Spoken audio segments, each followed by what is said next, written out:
Kajutu, Alisa Bam, Padu Polisa Tenda.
Merci de me donner l'occasion de réagir. Une triple réaction en fait. Une triple réaction. Première réaction, c'est la surprise. Je dois vous avouer honnêtement que rien ne présageait qu'il y aurait des nominations dans le parti, le RDPC. Il n'y avait aucun signe avant-coureur, c'était le calme plat. Et puis, il y a eu ces textes signés, cette décision signée par le président national de, je crois, 28 personnes. Et c'était une énorme surprise de savoir que mon nom était dedans. Je l'ai su assez tardivement, hein. Je ne l'ai pas su tout de suite parce que j'étais en symposium. Mais quand je l'ai su, j'étais vraiment très surpris de voir à quel point le président national pouvait faire confiance à ma modeste personne. C'est la première réaction. La deuxième réaction, c'est quand même une réaction de joie. Oui, parce que je pense que nous militons. Nous faisons beaucoup de travail à la base avec les jeunes, les femmes et de temps en temps les hommes. Donc, joie parce que j'ai l'impression, je peux me tromper, que certaines informations qui sont remontées au président national lui ont permis d'asseoir sa décision et de choisir ma modeste personne, peut-être sur la base de ces résultats de terrain. Donc joie pour moi peut-être, mais surtout aussi pour toutes ces jeunes, pour toutes ces femmes et pour tous ces hommes avec qui nous travaillons au quotidien pour que le parti avance résolument. Troisième réaction, si vous voulez, c'est une réaction de responsabilité peut-être, hein, d'humilité responsable, si je puis dire. J'ai le sentiment que c'est peut-être le travail que nous faisons sur le terrain avec les militantes et militants. C'est peut-être ce travail-là qu'on nous demande alors de poursuivre maintenant avec beaucoup plus de légitimité.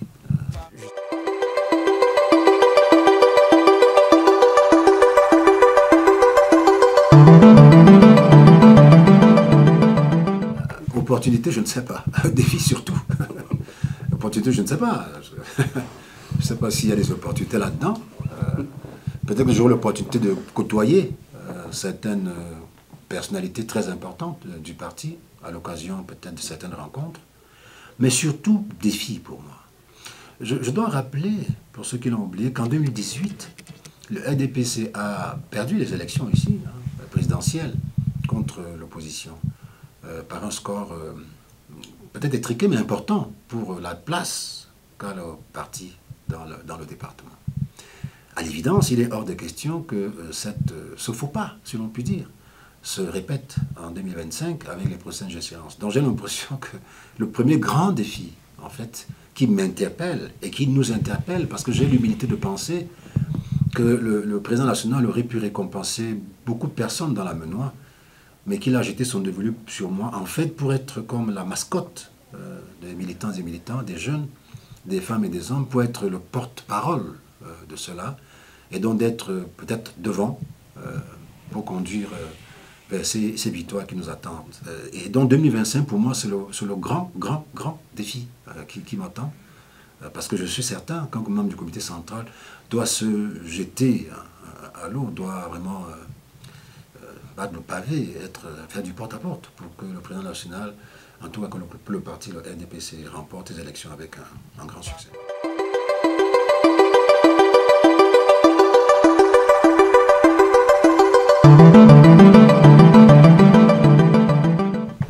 Je n'ai pas une expérience, on va dire, abyssale. Hein. J'ai une modeste expérience pour avoir été désigné par le président national pour conduire ici les élections municipales, législatives et régionales. Cette expérience nous a appris, beaucoup appris, et je le dis avec humilité. Parce que lorsqu'on ne vous a jamais confié cette tâche, vous ne mesurez pas l'ampleur de ce qu'il y a à faire. J'ai eu la chance d'être désigné pour conduire les élections ici, comme responsable communal du parti. Et cette responsabilité m'a vraiment permis d'apprendre, vraiment d'apprendre. Hein. Je crois qu'il n'y a pas un autre mot. De me former à ces grands défis. Apprendre à côtoyer les électeurs convaincus, les électeurs indécis et les adversaires politiques. Apprendre à retourner le raisonnement de ceux qui ne sont pas forcément dans le RDPC pour les amener à voter pour vous. Conduire les élections dans les différents groupements à Menoix, ça n'est pas facile. Parce que la région de l'Ouest est petite, la Menoix encore plus petite, mais tout de même, quand il faut couvrir tous les groupements de Menoix Centre 1, ce sont des distances importantes et ce sont des populations extrêmement importantes qu'il faut rencontrer, il faut leur parler, il faut les convaincre. Et ça n'est pas facile. Et le rôle que j'avais, n'étant ni président de l'OJ, ni président de l'OF, évidemment je ne suis pas ni président du R, donc du rassemblement, je ne suis pas président de section, j'avais un rôle de responsable communal, mais c'est un rôle qui vous met à l'avant-garde et qui vous donne presque le bâton de pèlerin pour mener les troupes au combat. Cette expérience m'a beaucoup édifié et je pense m'a beaucoup assagi. Et c'est sur elle, si d'aventure je devais être reconduit par le président national, c'est sur cette expérience que je m'appesantirai. Je puiserai dedans pour voir la technique, la méthode que nous avons mise en place. On avait essayé d'être un peu, entre guillemets, scientifique hein, dans la manière dont on avait fait les choses. Donc je vais recommencer cette technique parce qu'elle nous a valu précisément de gagner toutes ces élections ici, de reconquérir ce qui avait été perdu en matière. Et même le renouvellement des organes de base et tout, nous avons été extrêmement concernés comme responsables. Donc j'ai une petite expérience de l'élection qui fait qu'on peut capitaliser sur ce qui a déjà été fait sur un passé récent, avec des équipes fidèles, engagées, des équipes que nous pouvons motiver, inciter, pour faire en sorte que le leadership que nous pouvons développer auprès de ces équipes-là soit porteur d'engagement, en fait. Parce que le problème, parfois, dans le parti, c'est on a l'impression, pour certains militants, certains responsables, d'une mollesse, disons comme ça, pour ne pas dire d'une apathie. Il va falloir les réveiller, hein, leur dire que peut-être que vous agissez comme cela parce que vous n'aviez pas un grand responsable du comité central à proximité.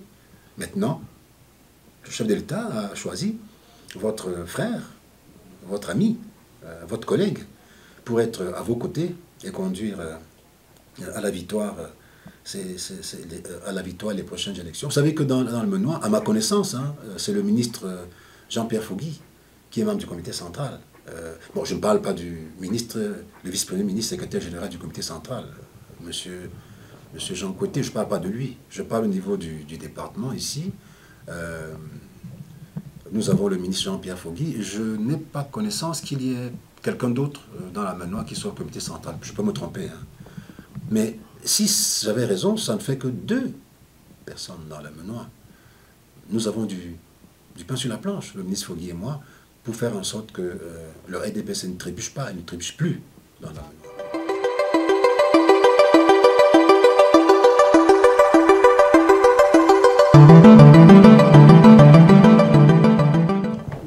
Un message d'espoir, un message d'espoir, de persévérance.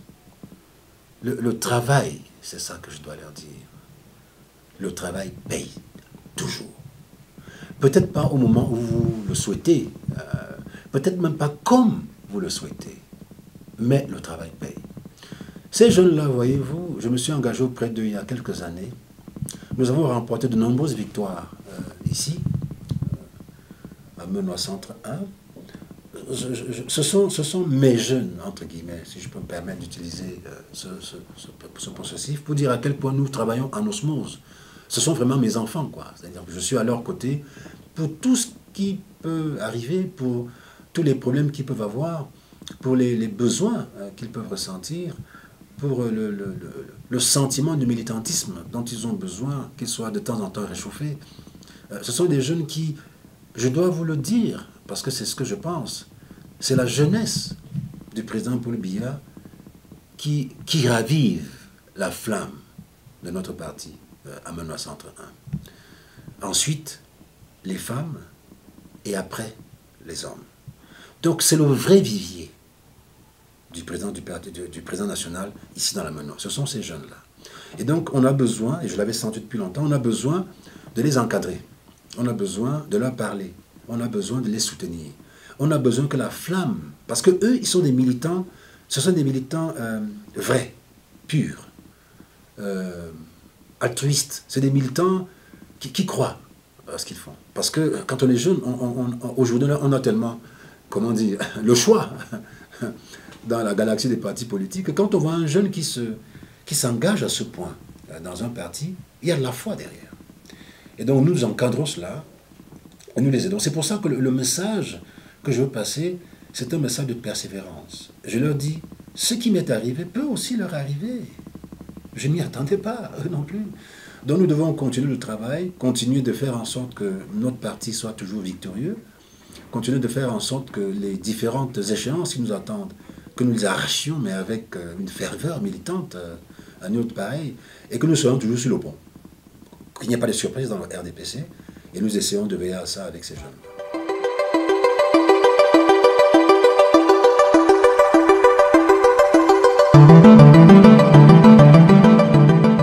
Un parti éternel. Un parti éternel. Le RDPC, je n'ai pas encore une fois l'expérience du 24 mars. Le peu que je sais, et j'en sais un tout petit peu, c'est un parti très bien organisé. Je le dis pour avoir regardé un peu ce que font les autres. C'est un parti très bien organisé. C'est un parti qui a un maillage territorial incomparable. Et je ne connais pas d'endroit au Cameroun où il n'y a pas le RDPC. C'est un parti bien structuré. Ce que je veux dire, c'est que les instances du parti, le JRDPC, l'OFRDPC et le RDPC, ce sont des instances bien structurées.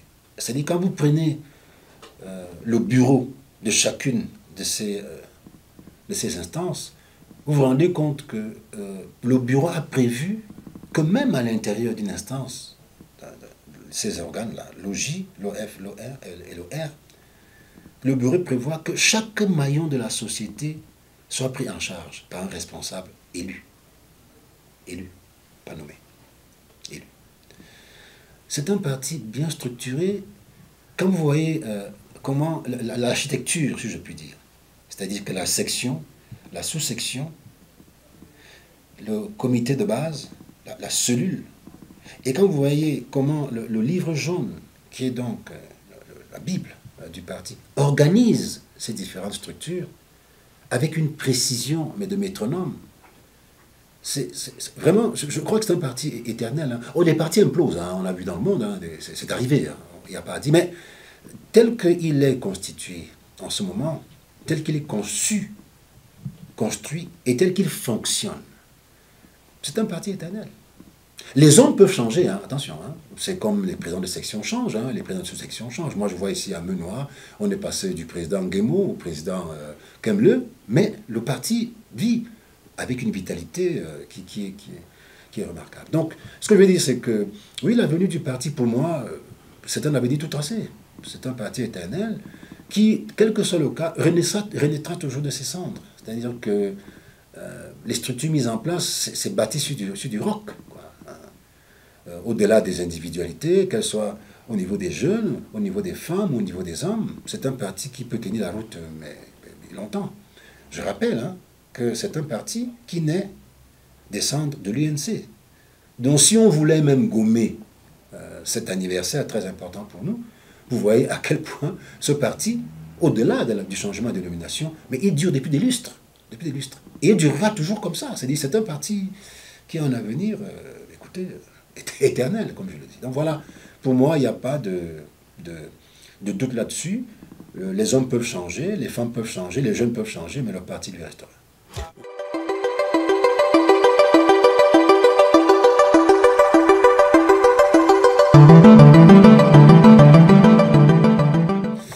En faisant du porte-à-porte et en étant éveillé jusqu'au bout. Parce que quand on regarde l'histoire de ce qui s'est passé en 2018, si mes souvenirs sont bons, c'est un écart de 3 points, je crois. L'opposition avait eu, je crois, 46% et le LDPC 43%, il me semble. En fait, je crois qu'on n'a pas suffisamment veillé. Quand je dis veiller, c'est que vous pouvez tracer des stratégies ante. Vous tracez des stratégies pendant, in situ. Et pendant que l'élection se passe, il ne faut pas regarder ailleurs. Il faut rester extrêmement concentré. Parce que voyez-vous, toute la stratégie qu'on met avant l'élection n'a de sens que si l'électeur met le bulletin voulu dans l'élection, dans l'urne. Et n'oublions jamais, l'électeur est seul, face à lui-même, dans l'urne. Avec tout ce qu'on lui a dit, tout ce qu'il a vu, tout ce qu'il a entendu, tout ce qu'il a ressenti pendant la campagne. C'est là qu'il faut travailler. Il faut faire du porte-à-porte. Il faut leur parler de ce que nous savons faire, de ce que nous avons fait, de ce que nous pouvons faire. Il ne faut pas mentir aux militants. Il faut leur dire la vérité. Et cette vérité-là, je pense que le LDPC a des arguments de poids, en tout cas à main centre 1, pour emporter l'adhésion des militants et des non-militants. Mais ensuite, il faut veiller. Il faut veiller à ce que le matin de l'élection, le militant du RDPC, qu'il vote RDPC, ça a l'air évident à dire, mais on a eu des surprises où parfois des militants n'ont pas voté pour leur parti, et ça n'arrive pas qu'au RDPC. Donc d'abord s'assurer que le militant du RDPC vote RDPC, mais aussi s'assurer que le militant qui n'est pas du RDPC, celui qui n'est même pas militant du tout, mais qui prend part au vote, c'est son devoir citoyen, faire en sorte que celui-là ne sorte de l'urne qu'en ayant voté pour le RDPC. Donc c'est un travail de grande proximité, c'est un travail de porte-à-porte, c'est un travail de ratissage large, et pour ça il y a des techniques, mais bon, je ne vais pas les dévoiler ici, puisque j'imagine que les adversaires aussi nous suivent. Donc c'est un travail vraiment de fourmi que nous allons mettre en place avec des itinéraires extrêmement précis pour faire en sorte de ne louper aucune porte, si je puis dire, aucune boutique, aucune plantation, aucune salle, rien. On va faire du porte-à-porte pour expliquer notre offre, leur dire pourquoi nous pensons que le LDPC, c'est encore et toujours le meilleur choix, et pourquoi il faut qu'eux aussi le pensent comme nous. Je ne dis pas que ce sera facile. On pourrait même penser qu'il y a des arguments contre nous. Mais en fait, chacun de ces arguments peut être démonté, et chacun de ces arguments contraires est en fait une opportunité pour notre parti. Donc, nous allons travailler d'arrache-pied sur le terrain. On va constituer des équipes. J'ai bien dit des équipes, je n'ai pas dit une équipe. On va constituer des équipes, parce qu'il faut faire très attention. La tentative monopolistique est un piège grave en politique. Donc nous allons constituer des équipes et nous ferons en sorte que l'éveil soit de permanence.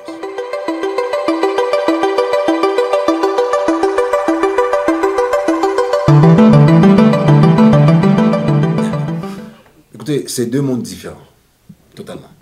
C'est deux mondes différents. Il ne vous a pas échappé que dans les nominations que vous avez fort bien rappelées, il y a de très nombreuses personnes qui occupent par ailleurs d'autres fonctions. Vous avez des rois, vous avez des ministres, vous avez des hommes d'affaires extrêmement célèbres, vous avez... Il y a plein de monde, et puis il y a moi. Donc, le président national, quand il vous identifie, ça n'a rien à voir avec la casquette qu'il vous a par ailleurs collée. Ne l'oublions pas. Je suis recteur par sa volonté. Il ne faut pas l'oublier.